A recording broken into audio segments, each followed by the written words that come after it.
नमस्ते, मेरा नाम है सागर भोसले और आपका मैं फिर से स्वागत करता हूँ मेरे यूट्यूब चैनल पे। गाइस, तो ये क्लिप देखिए और ये क्लिप देखने के बाद मैं आपको डिटेल में समझाऊंगा कि स्टार्ट से लेकर इफ़ेक्टिव रिएक्शन तक, ये इफ़ेक्टिव एक्शन तक ये कैसे मूवमेंट करता है या फिर कैसे वर्क करता है। हमारे ब्रेन और बॉडी कैसे एक दूसरे से कनेक्ट है, मैं आपको ये ज़रूर बताऊँगा।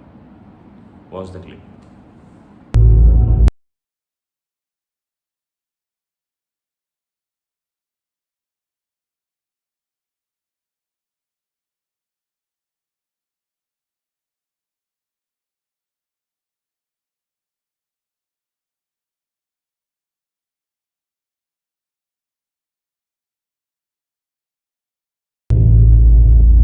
आपने देखा होगा कि बॉडी क्यों रिएक्ट करती है, कहाँ से रिएक्ट करती है और ये कैसे रिएक्शन होता है, मैं आपको ये डिटेल में समझाऊंगा।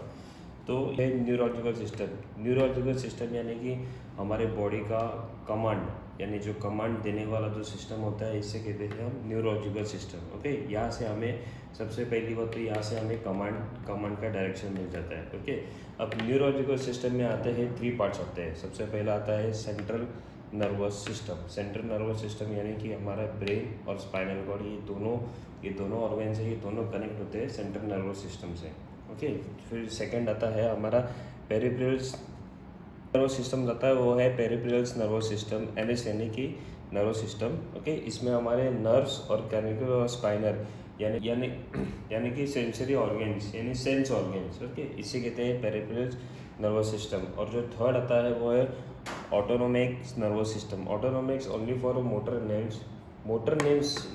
वेन्स ये कब वर्क करता है, मैं आपको धीरे धीरे बताऊंगा। ओके, मोटर वेन्स में भी 2 डिवीजन है, कहते हैं सिंपैथिक डिवीजन, उसमें फाइट और फ्लाइट, और पैरासिम्पैथिक डिवीजन, उसमें आता है रेस्ट और डाइजेस्ट।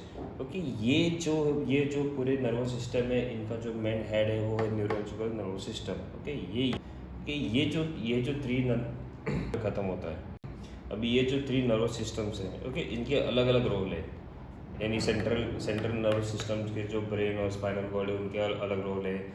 पीएनएस के अलग अलग रोल है। फिर ऑटोनोमेटिक के बहुत डिफरेंट रोल है। तो ये है अलग अलग, लेकिन एक दूसरे पे डिपेंड है। मैं आपको थोड़ा और डिटेल में यानी और इजी तरीके से मैं आपको समझाता हूँ कि हमारे बॉडी रिएक्शन, एक्शन, कमांड कहाँ से फॉलो करना और कहाँ पे एक्शन करना है, मैं आपको डिटेल में बताऊँगा। ये है उसके थेरीज। ओके, मैं आपको ये डिटेल में बताऊंगा कि बॉडी रिएक्शन कहाँ से करती है और क्यों हमें और कहाँ से कमांड दिया जाता है। आई होप ये चार्ट आपको और भी इजीली आपको समझ में आएगा कि हमारे कमांड और हमारे मोटर वेन्स कैसे इफेक्ट करते हैं। ओके, तो ये है सबसे पहला बात है न्यूरोलॉजिकल सिस्टम के, और अंदर डीपली आपको समझ में आएगा। तो सबसे पहला आता है सेंसरी रिसेप्टर यानी कि आप किस ऑब्जेक्ट को देख रहे हो, ओके, या फिर उसको देखना, वो होता है सेंसरी रिकेप्टर। ओके, उसके बाद सेंसरी रिकेप्टर हमारे कमांड को यहाँ से स्पाइनल कॉर्ड में या ब्रेन में रिफ्लेक्ट करता है। वो उसे कहते हैं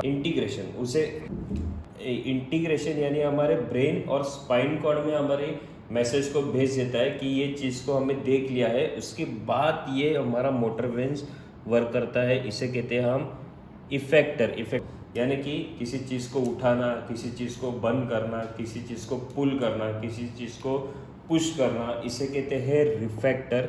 तो सबसे बेसिक ये है कि हमें पहले ऑब्जेक्ट को देखना पड़ता है। ओके, उसके बाद हमें ये ब्रेन तक मैसेज मिलता है यानी कि न्यूरोलॉजिकली सिस्टम कमांड। उसके बाद ये हमें वो चीज़ को फॉलो करना होता है, उसे कहते हैं मोटर वेन्स और मोटर नर्व्स। ये बॉडी की ऐसी सिस्टम है जो न्यूरोलॉजिकल सिस्टम से कमांड आके हमें अप्लाई करने में जो हेल्प होती है, उसे कहते हैं हम मोटर वेन्स यानी रिफ्लेक्टर। यानी हम स्पोर्ट्स में हो या फिर क्रिकेट खेल रहे हो या फिर किसी चीज़ को हम उठा रहे हो और किसी चीज़ को पुश कर रहे हो, पुल कर रहे हो, इसे कहते हैं रिफ्लेक्टर यानी मोटर वेन्स में। मोटर वेन्स यानी इमीडिएटली ब्रेन से लेके रिएक्शन तक ये पूरा न्यूरोलॉजिकल सिस्टम हमें वर्क किया जाता है। अभी आप समझ गए होंगे कि हमारी बॉडी क्यों रिएक्ट करती है, कैसे रिएक्ट करती है, एक कमांड कहाँ से आता है और मोटर वेन्स कैसे वर्क करते हैं।